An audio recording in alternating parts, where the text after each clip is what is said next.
What's going on, everybody? It's Kryptonian saying here, bringing you guys a review for One Piece chapter 1073. And I'm gonna say it right now, man. These plot twists that Oda keeps giving us, like, I am shaking right now. Like, I thought it was being implied, like, okay, Stussy turned on Rob Lucci and CP0, but to see everything continue to play out in this chapter, then you got the stuff with Whitebeard's son. Like, dude, I got goosebumps right now. This is one of those times where, again, One Piece is one of those few manga that is able to make me feel like a little kid again when we get chapters like this. And I just remember why I fell in love with reading manga all over again, because it is an escape. Like, I don't have to think too hard when I am reading the chapters. I can just kind of check out and enjoy what is presented in front of me, whether it be goofy, whether it be serious, whether it be sad, whether it be just be some hardcore action. So we open up the chapter itself where Stussy is continuing to take out the members of CP0, and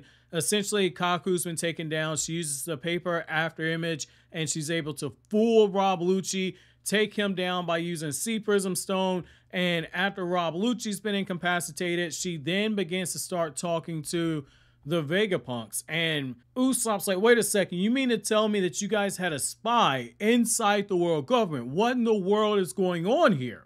This don't make no sense. And what I like here is that they get the information. They say, like, it wasn't by design. However, it ended up being that we did have somebody inside of CP0. So to a degree, they knew everything that was happening. And what I like here is that Stussy reveals, like, hey, because I am the same authority level as Rob Lucci, I can't stop the Seraphim, so you guys are still going to have to get involved. And right there, you can tell that this situation for the Straw Hats just went from, this was going to be a potential nightmare scenario where they could have realistically been captured, because a 7 versus 2 and then an all-out brawl of this magnitude with this many powerful fighters, that might have been enough to actually capture the Straw Hats. And what I like there, and I might be underestimating them, I might be, but essentially as the battles are beginning to start to creep up briefly, Zoro is looking over at the Seraphim and he's like, one guy in particular looks familiar, and that's obviously the Mihawk clone. And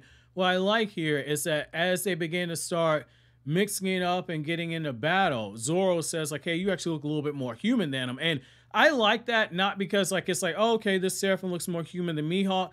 No, it just shows you that that training that Zoro did with Mihawk was that crazy, where he don't even see this man as human no more.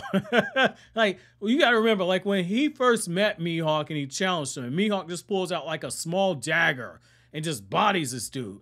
It lets you know, like, okay, Mihawk was a monster. But then when you add in the fact that Zoro trained with this man night and day for years, after what happened on Sabaody and after what happened with Luffy and Marineford, and the Straw Hats had to kind of, you know, go into hiding for a little bit, get their weight up. It was one of those things where you can tell, like, Zoro definitely went through it when he was training, because, again, like, and the way I'm reading it, it's like he didn't even view Mihawk as actually being human, because of, I'm guessing, that monster strength and the training methods, it made him stronger. But it's a nice little bit of humor right there. And I like how, like, more is bolded there. It's like, okay, like, you don't look human, but at the same time, you look human. I thought that was kind of cool to see that. And so essentially, they're able to use Lilith in order to get the Seraphim to stop attacking. And so as that calms down, Luffy is looking around and he's trying to find out where Bonnie is. He's looking for Vegapunk, and Usopp's freaking out because he's like, man, you guys just keep adding more people to the total. Now we got to take Stussy onto the ship with us,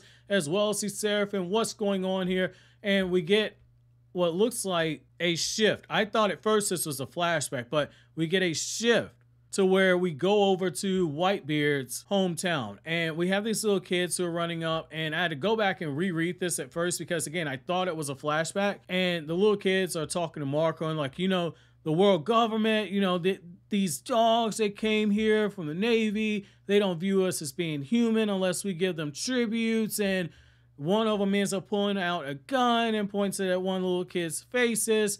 And they begin to start taking shots at the grandmother. And then that's when Whitebeard's son comes out of nowhere, starts clobbering these dudes. And that's when I said, oh my God, okay, this is in real time right here. This actually, okay, this was not a flashback. And so I had to go back and reread it. And what I like about that is that Whitebeard's son is coming off every bit like a hero at this point. And he's standing up for everybody. And that's where, as Marco is talking, he's got the smile on his face. It's like, well, you know, that's good. You know, Pops' son is doing the right thing. And Marco isn't necessarily getting involved right here and there. And that leads to Miss Buckin, the former Rocks Pirate self-styled scientist, the real Stussy, kind of showing up as an old woman and saying like, hey, Weevil got taken away.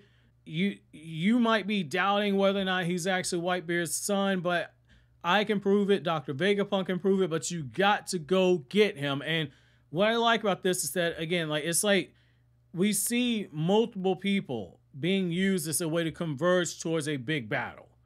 Because, like, Kobe has been taken by Blackbeard. Garp is going after Kobe. Luffy is going after Vegapunk to get him back with the Straw Hats, etc. So now the world government has to get Vegapunk. And now you got the remnants of Whitebeard's army, in particular with Marco.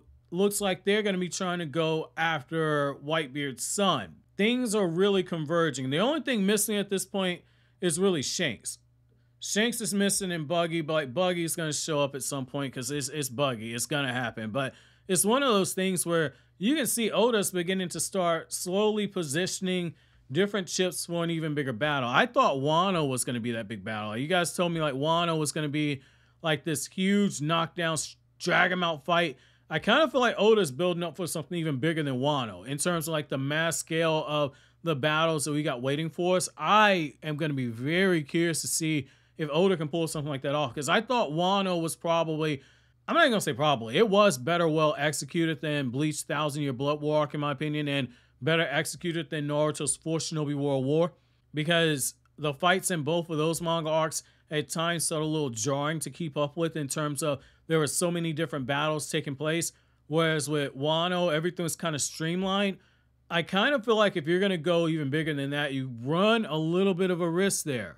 Because this has potential. Like, you got like the Void Century stuff and Vegapunk, and like you got Elba, and you got freaking the Rocks Pirates remnants. You still got the Rocks reveal, Luffy's mom's reveal. Like, there's a lot that is being built up at this point. Like, I really hope Oda takes his time with this. I mean, I know it's like crazy. Like, this is a series that's like almost 1,100 chapters. And I'm saying I hope he take his time with it. Like, they're going to give Oda the red carpet treatment to tell this exactly how he wants to tell it. But there's still a lot of story left. And I like how the chapter itself ends off where you got Saturn basically telling Kizaru, like, hey, you know, you check this stuff for poison, right? And he's like, yeah, I met Vegapunk in the past. It was the most regrettable event.